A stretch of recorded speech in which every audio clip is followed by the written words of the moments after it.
Fucking bullshit! Welcome to the Job Pod, the J.O.B. P.O.D. That's what I'm talking about. I am Tony, the head Jabroni West. And I am Blake, the Snake Davenport. Just a couple of dudes trying to start a wrestling podcast because, you know, there's not enough of those in the world.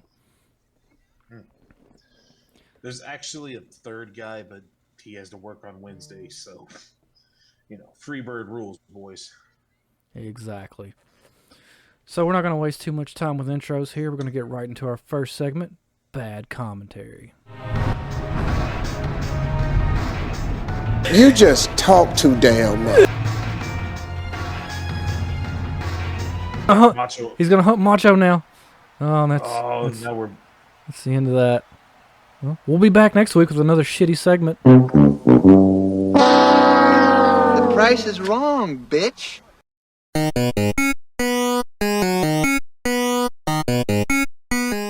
All right, Blake, so you ready to get into our next segment? Let's jump right into it. All right, so we're going to do picture association. We're going to go one at a time. So the name of this game is I'm going to show you a picture, and you're going to tell me what this picture sounds like. And then you're going to show me one, and we're going to try to stump each other. All right? All right, sounds good, man. All right, so the first one I got for you, it's a little more modern than the other two. So, Blake Davenport, there's your picture. Oh, shit.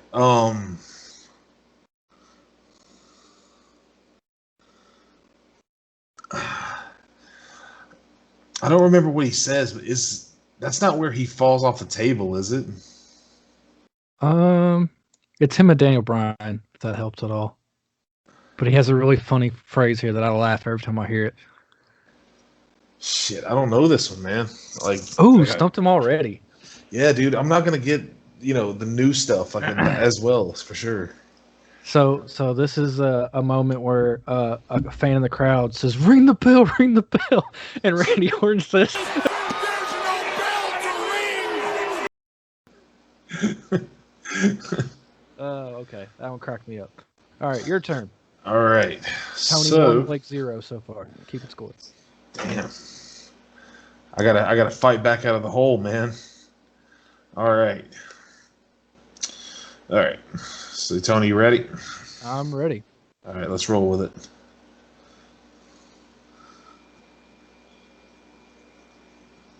What do you hear in this picture? The boyhood dreams come true. Ah, damn it! I knew it was gonna be too easy. The boyhood dream has come true for Shawn Michaels. All right. So that's, what, 2 for me, 0 for you? And All right. Are you ready for picture number 2? probably not, but go for it. Blake Davenport, here's your picture.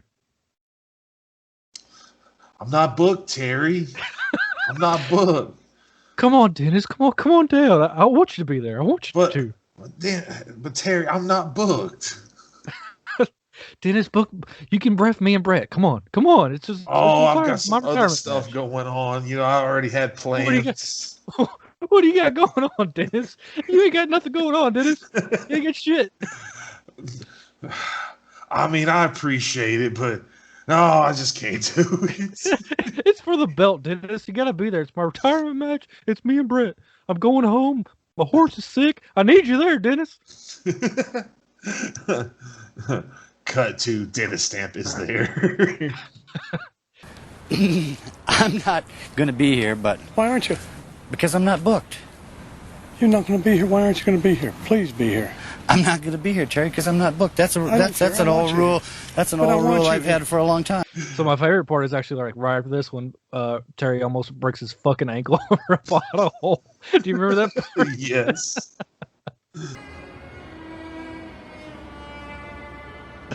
Okay. All right. Oh, So man. Tony 2, Blake has 1. All right. All your turn. right.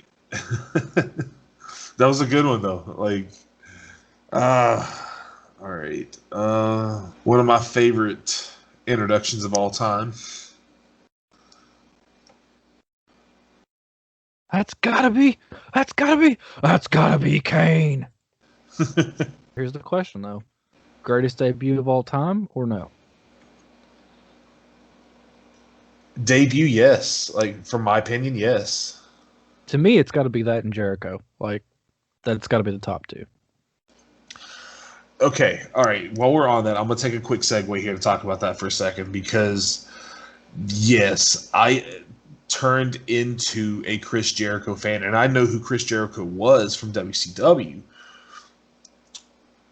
With all the hype around that Y2K countdown timer, it's not what I expected. And I was, like, honestly, as much as I turned into a huge Jericho fan over the years, I was very disappointed at that when I was a kid. I really was, man. What did you think it was going to be, though? You know, I was not, reading dirt sheets as a kid. I mean, kayfabe was very much alive back then. I had no clue who it was going to be. I had stopped paying attention to WCW, so I didn't know anybody was going to jump. I just knew that WWE was losing a ton of guys. So, I thought the concept was cool when he came out, but it was not, like, to me, like, Sting was going to be there or something, or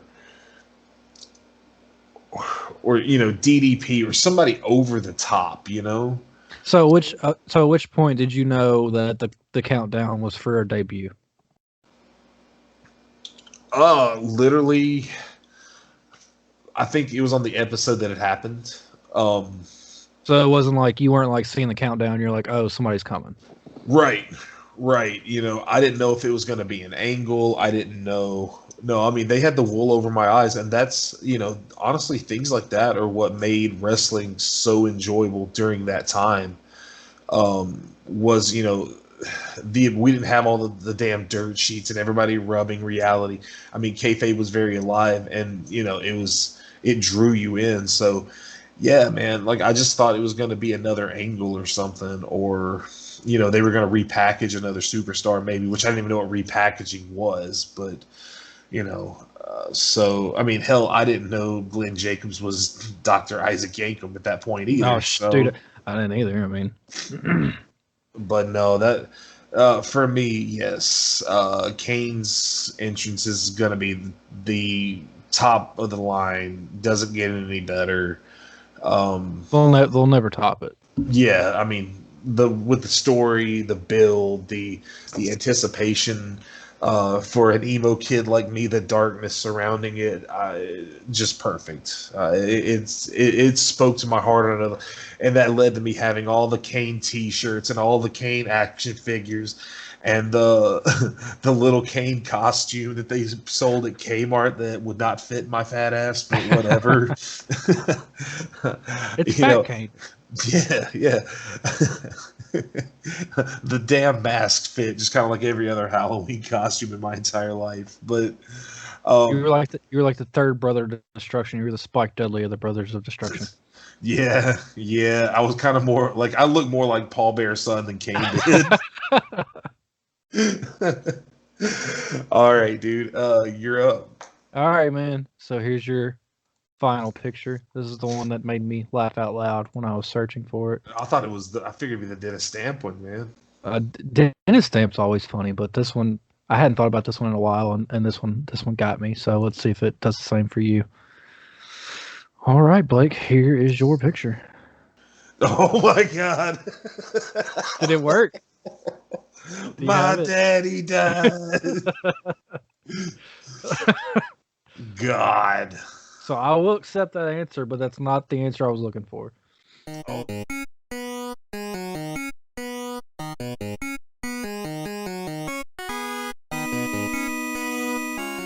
that was no, that was the Boss Man's promo following this, wasn't it? I just remember the Armageddon part. So Armageddon '99 was like a big pay-per-view for me, right? Like that was like, I think that was the first real pay-per-view I can remember. First time I ever saw titties. And I also remember Big It was Boss the Cats, right? Yeah, yeah. Oh God. In the and then almost saw Mae Young's as well. But anyway. But yeah, so the I was line excited for that both. I don't know what you're talking about. that's where the grandma thing started for you. I swear to God, dude. So you're right. The line I was looking for was actually probably later on. It was just Daddy, wasn't it? No, it was Hey, Paul White, you're a nasty bastard, and your mama said so.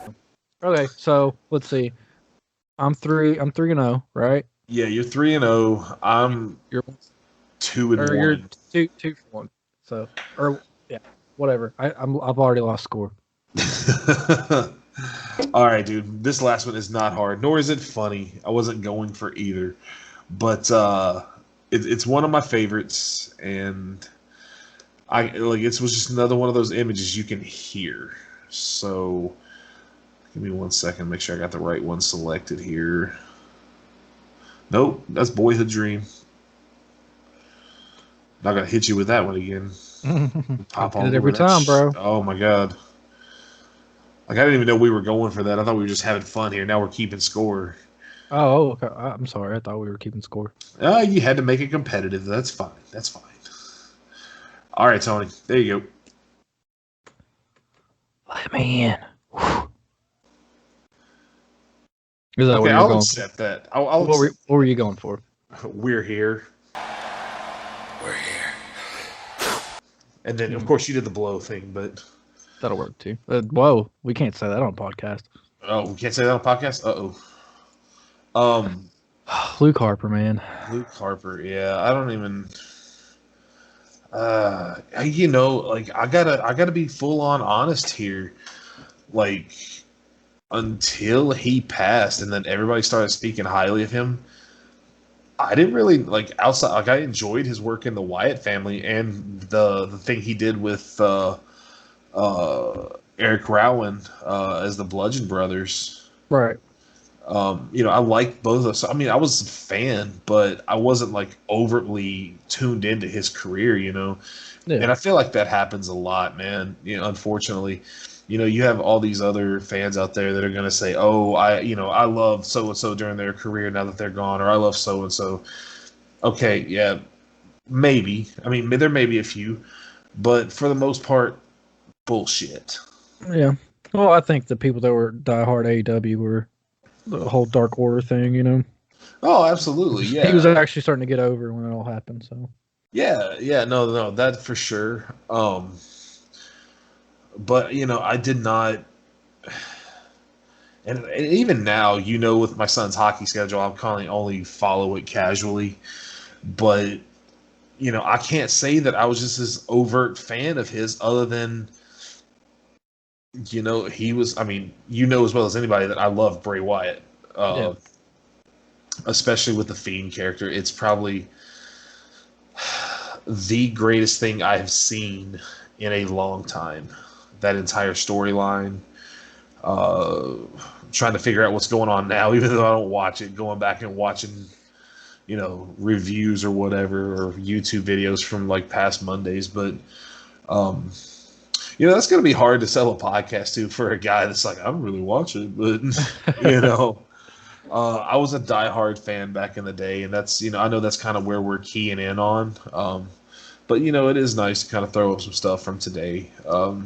And then, I mean, for me, you throw it all together, AEW, WWE, Impact, TNA, whatever the hell they want to be called, Ring of Honor, Bray Wyatt is and has been the top dog for me forever. And, I'm not going to be one of those fans that sit here and it's like, oh, he hasn't got the push he deserves. I mean, he's got the push, but he just doesn't have a belt. And I know he's held the title, not very long, but I think Bray is one of those characters that just doesn't need a title. I mean, it just becomes an accessory at that point. He's the character development that's went into him, and his portrayal is so much more than I mean, I'm gonna be honest, and this is not an old school way of thinking, but I would say to me that character is bigger than the title, and that's just being honest. Well, there's a lot of guys like that, man. I mean, look at Razor Ramon, right? He never had the belt. Roddy Piper, yeah, for sure. So, but going back to what you were talking about with Luke Harper, dude, I was the same way with Eddie Guerrero. Like, I saw Eddie Guerrero live versus Austin and Rupp, and I mean, still, I'm a bigger fan of Austin, but at that time, even Eddie Guerrero was just Eddie Guerrero. You know what I mean? But like when we lost him, dude. I mean, I can remember that was what 2006, 5, something like that.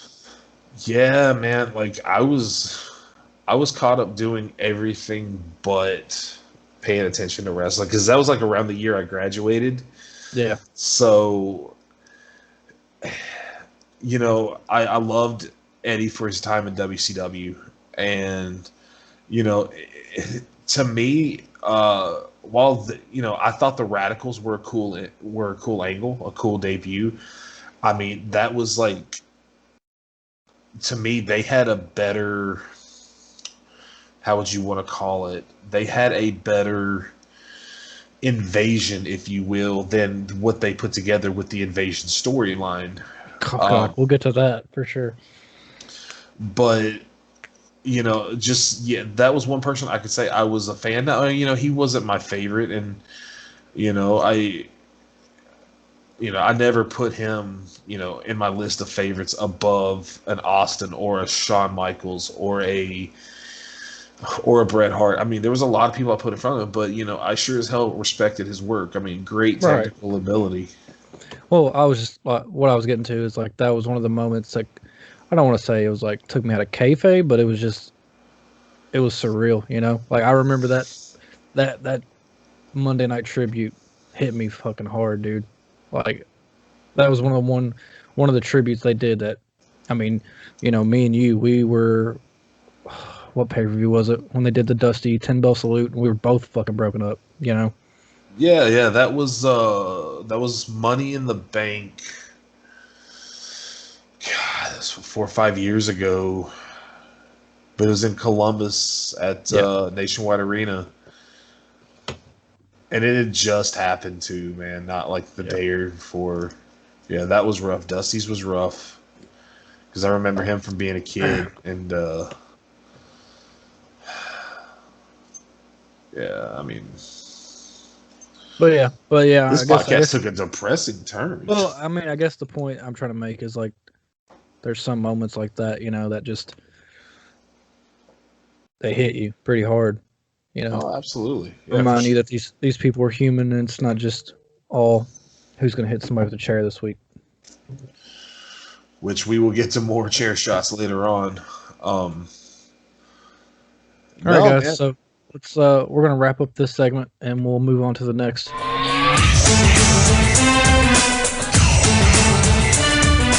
All right, Blake. So we're going to start with you. So, rules of the game. You have 3 minutes to tell me how you would book something better than either it was booked, or if it's a fantasy booking, how you would book it. All right. So I'm going to start out with kind of an easy one, but we'll see where it goes. All right. So we're going to start your time at 22 minutes here. So your segment is the third man in the NWO. Everything's on the board. You can use whoever you want. You can have somebody else jump. Whatever you want to do. How would you book it? All right. Actually, the idea was discussed, but I don't use Hulk Hogan there. I mean, he was a great second option, but in that point, I feel like you have to use Sting in that moment. Because if I'm not mistaken, he had been off of TV for some time at that point, correct? Right. So, I mean, yes, it is heavily speculated, and yes, you lose kind of some of that edge factor, but I feel like at that point, if he is off TV, he comes back. That's going to give him the leverage to say, "Hey, I'm taking this new group, and we're going to overthrow this company." So that's going to be, that jumping off point, and then, keep running with the heel thing. But, the only drawback to that is I don't know if you get the same edgy content with Sting as you do with Hogan. But, if, yeah, I mean, because he played Surfer Sting too. So, I think he has to be a little bit more rebellious, a little bit more speaking. I don't think he gets to be a silent, but from that, I think Sting needs to lead the NWO. And that leads to, you know, I mean, I feel like, at that point too, a lot of that comes from Hulk does not like, being he never wanted to be a heel.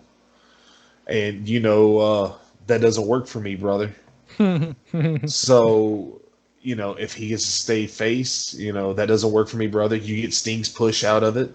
Work that to Starcade. I'm running out of time here on my 3 minutes, but you could literally break that up through World War III, through Halloween Havoc, and have this develop and evolve.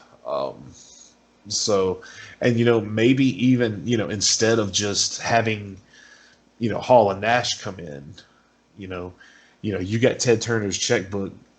Find a few more talent. Have this stable just keep unfolding, and then maybe you still reveal him at Bash of the Beach, but you still and for God's sake, definitely don't expand out past that, because that's when the NWO started losing its luster, if you will. But yeah, man, I make Sting the third man. All right. Well, I like that answer. So, before you give me mine, I just kind of want to go over that a little bit. I think you are right in a lot of ways. And the most, I know they still talk about that. And what if he had been? And they say, well, it wouldn't have worked. It wouldn't have worked. It wouldn't have been as big as Hogan. The thing about Hogan, man, is at that point, people were booing him. People weren't happy with Hogan. People love Sting. He had the Jeff Hardy, can't be a heel, we love this guy factor, right? So I think if you're that big of a baby face, that heel turn would have been even bigger than Hogan's. Oh, absolutely. Yeah. I mean, because think about it, there's no precedent. I mean, they never turned Cena heel. Right. At that point, yes. I mean, Hogan was the precedent, but I mean, I feel like that precedent would have been set even bigger by Sting. So, I don't know if that plays out as well as it does, though, because there's a chance that what if it backfires like you did with, when they tried to turn Austin heel? True. That is true. So, yeah, I guess you're right, because I guess Hogan was in that prime spot where people were ready to boo him. So, I guess that it probably did work out the way it should have. So, it probably did, but at the same time, though, again, I don't think that dirt sheets and information and kayfabe was still alive at this point. Right. So I don't know if Sting's time, if he turns in that point, if it has the same effect then that turning Hogan. No, Austin. Oh yeah. Did then, because I mean, people were a bit more in tune to what kayfabe, yeah, man. So coulda, shoulda, woulda. That's what I mean. I would have pulled the trigger on Sting, but hindsight's probably glad they went with Hogan. Right. All right, man. Cool. Well, throw one at me. All right.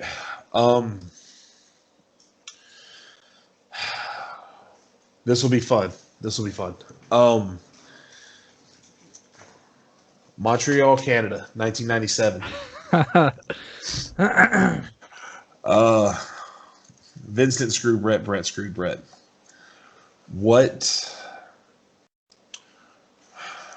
assuming, you know, that everything is a shoot and it's not kayfabed, assuming that everything is a shoot, how do you book that angle to get out of screwing Brett?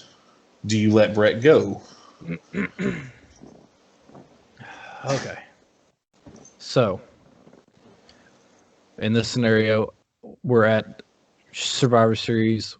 We have to make the call this day. I'm Vince, and I have to make the call this day. Brett's already told me he's not dropping the belt. Blah blah blah blah blah. Right? Yeah, contract's up tomorrow. Yeah, decisions have to be made. So, this is what I would do, and this is based off of everything. Now, this is going to be based off of everything that has been said since then, right? So, Brett has basically said he wasn't dropping to Sean. So, what I would have done was I would have pulled in somebody that Brett actually requested to have a WrestleMania match with, who was white hot and who was only going to get hotter, and that was Steve Austin.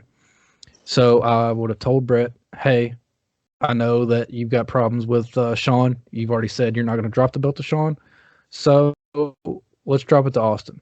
I think he had the respect for Austin to do that. I think that I think they got to a point where he was not losing to Shawn Michaels that night. There was no scenario you were throwing at him. Squash, none of, like, even if they did the squash that he thought they were going to do, I mean, I still don't think it would have worked out in his favor. So I think the only viable option to get the belt off of Brett in Montreal that night is to switch his opponent to Steve Austin. Pull the whole Shawn Michaels is injured, blah, blah, blah. I mean, dude, you could even do, you know, Austin beats him for the belt, and then the ref comes out, whatever, restart the match, and then Michaels comes in after that, and Michaels pins Austin, whatever you're going to do. But I think that's really the only way you can do that without screwing Brett. Okay, I do like your answer, first of all. Here's, from everything that I've read, the goal was to always get Steve to the belt at Mania. Right. If he is, I mean, you know, we're at least 3-4 months out from Mania. Is there somebody else you throw into that role? Throw into which role? The beating, you know, Brett that night. I mean, I think Sid was still there. You've got Taker. That wasn't Sean or Austin? Yeah, that wasn't Sean or Austin, because, I mean, they want him to win at Mania. I think the only other person that he would have done the job for would have been Taker. And I think because Taker was who Taker was, I think he would be the only other person that he could have a conversation with and say, look, I know you're leaving, but this is what's right for business. And if Taker says this is what's right for business, then that's what they would have gone with. So I think if you take Austin out of the equation, if you're trying to save him for WrestleMania 14, I think it has to be Taker. Okay. Which, you know, in turn also makes sense because, you know, also Undertaker and Shawn, if you remember Royal Rumble casket match, right? Then let's see, it was bad blood in your house. I think that was the last in your house. You have Taker, Shawn, and Hell in a no, that was right before. No, I forget. I just know they had a couple matches there. Well, I do remember because there was the angle where Michaels was the special referee, and he went to hit Brett with a chair, and he missed and hit Taker. So they had it lined up, is what I think what you're trying to say. And yeah, I think yes, that would be, those are the two options I would see. Is A, you switch out Austin. Maybe he doesn't get over as big as he did at WrestleMania 14, but it's either him or Taker. I don't see. I mean, Sid was there, but I think Sid was there, but I don't think he was a major enough player that.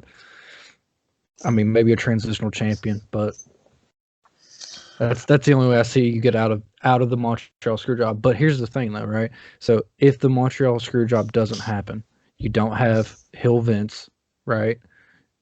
So if you don't have Hill Vince, does Austin get over the way Austin gets over? Because a lot of people point at, you know, Austin McMahon as one of the best rivalries of all time, but that doesn't happen if Vince doesn't screw Brett. If Vince doesn't screw Brett, he's still doing commentary or he's in gorilla position. He's not out there in the front lines because he didn't screw Brett. Nobody knows.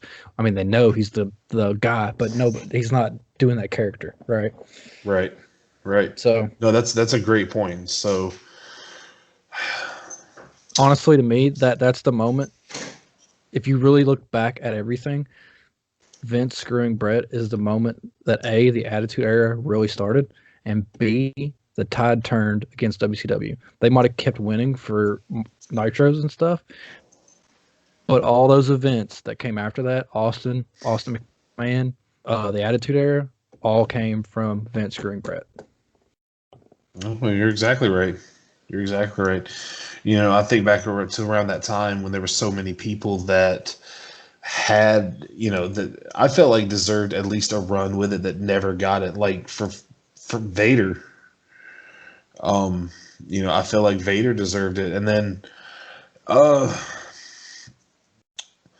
I mean, I know Mick used Dude Love, and he was never really hurt while he was playing that character. I mean, he was hurt while he was playing that character, but he took a lot less punishment than Mankind or Cactus Jack.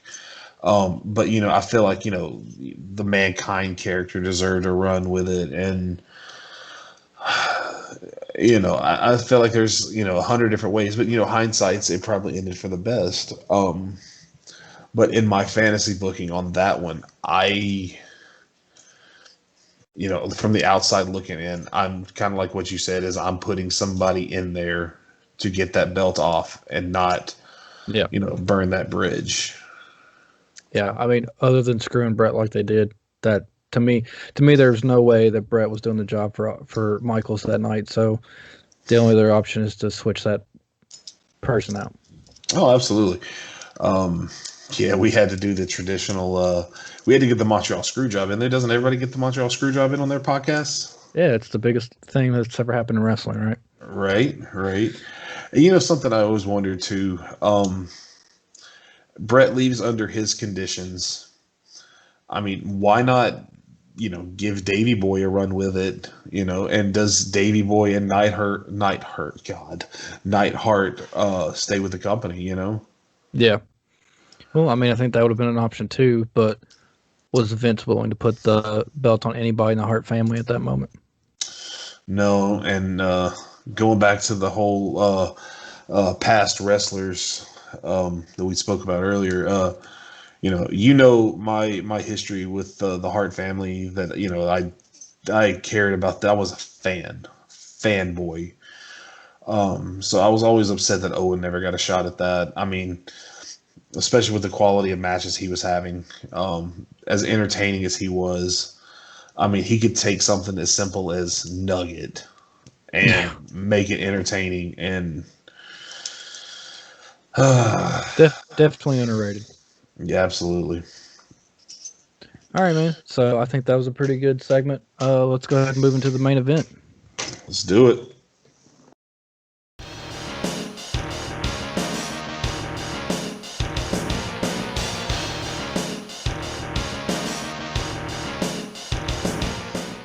All right, Blake. So now it's time for the main event of the evening. So, ladies and gentlemen, this is what we call versus. So basically, we pick a topic, a wrestler, an angle. I pick one, Blake picks one, and we verse each other on which one's better and why. So, Blake, I think this week we're going to start with wrestlers. So, do you want to narrow it down to an era, a decade, or are we just going to go with whoever's on the board? Let's let it ride. Go with whoever's on the board. All right. Let's do best talker. Give you a couple seconds here. Can you think of who your best talker is, and then we will get started. Now, this is purely wrestlers, correct? Can be anybody. Could be anybody. Could be manager. Best talker in the business, man. All right. I'm going. Yeah, I've got mine. All right. So let's ring that bell and let's get started.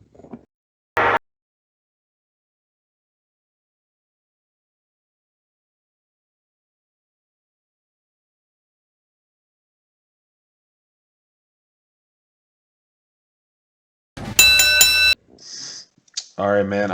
I'm taking Paul Heyman. Paul Heyman. Absolutely. I mean, you look at the legacy of his career, and I mean, no one has mastered the work shoot promo better than Paul Heyman. If anyone is to make the fans believe that kayfabe is still alive, it's Paul Heyman.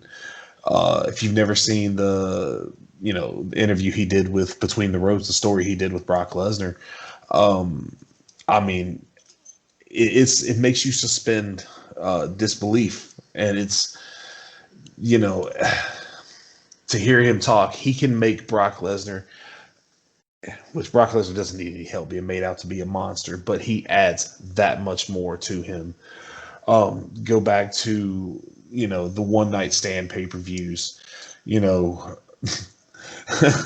my favorite line in the world is that he's telling JBL that the only reason he was champion is that Triple H didn't want to work Tuesdays. That's a great line.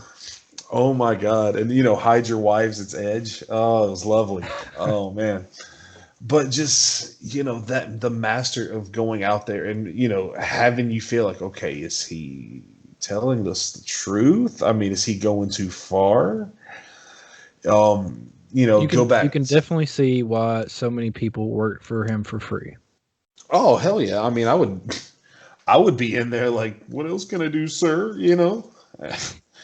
Maybe not hindsight, but for sure. I mean, but yeah, Heyman, to me, there's no one better on the mic, period, than Paul Heyman. All right. Well, my pick is going to be Stone Cold Steve Austin. Just because of the fact that how many catchphrases? I mean, dude, that guy made what? Over. For years. I think. And my kids still hate that, by the way. I think people are still chanting what, and he hasn't been in the ring for 15 years now. I mean, it's been a minute. Oh, absolutely, dude. Yeah. So, if you look at, let's just go from the beginning, right? I'll be honest, dude. Like I said before, I wasn't a fan of WCW. Didn't really watch a lot of WCW. Didn't know who that guy was. I don't even really remember much of the Ringmaster. But what I do remember is King of the Ring '96. Austin 316 says, "I just whipped your ass," and then he christened it with "because Stone Cold said so." And from that moment, a superstar was born, and everything that came out of his mouth was gold. I don't care if he was just coming out there rattling off a couple of one-liners, if he was cutting a promo. The promo he did against The Rock with JR, I think it was at WrestleMania 17, where I have to beat you, Rock. He meant that shit. Like everything that came out, that's why he was so over, and that's why he'll never be replicated, is because everything that came out of his mouth was the truth. It didn't matter if, kayfabe or if it's a work or whatever. Everything Austin said was the truth. Everything that Austin said was Steve Austin / Steve Williams, whatever you want to call him. Everything he said was him. And that's what's missing today is nobody is themselves. They're all a character, and none of these characters are over. And they'll never be over the way Steve Austin was, and in my opinion, still is. Well, I agree completely, dude. I can't argue any of that, nor would I want to. Huge Steve Austin fan. For me, yes, Austin 316, all that. What? Yes. But he could make something, I remember he was hunting Chris Jericho on an episode of Raw, kind of around, I want to say it was like 2002, 2003. And, he's waiting for him in his dressing room, and Chris's back's turned to him, and he's like, pick up a damn beer.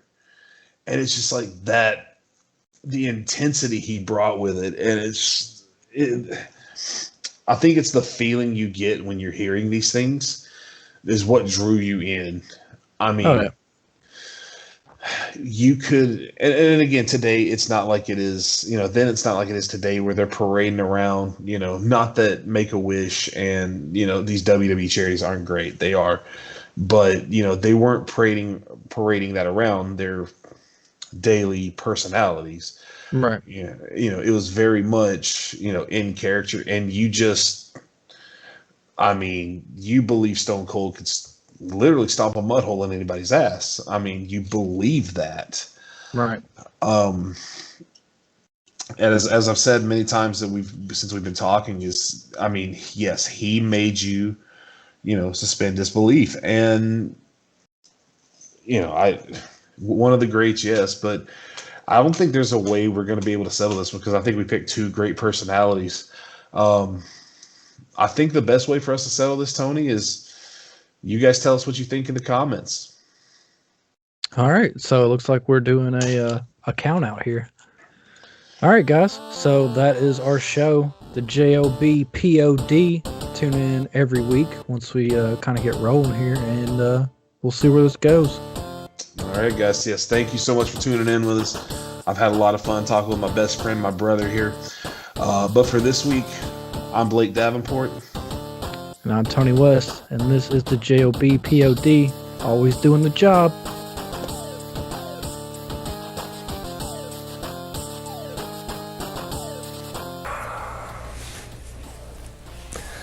I don't know, man. I don't know. She's just acting real funky. What the hell is this shit? Fucking bullshit!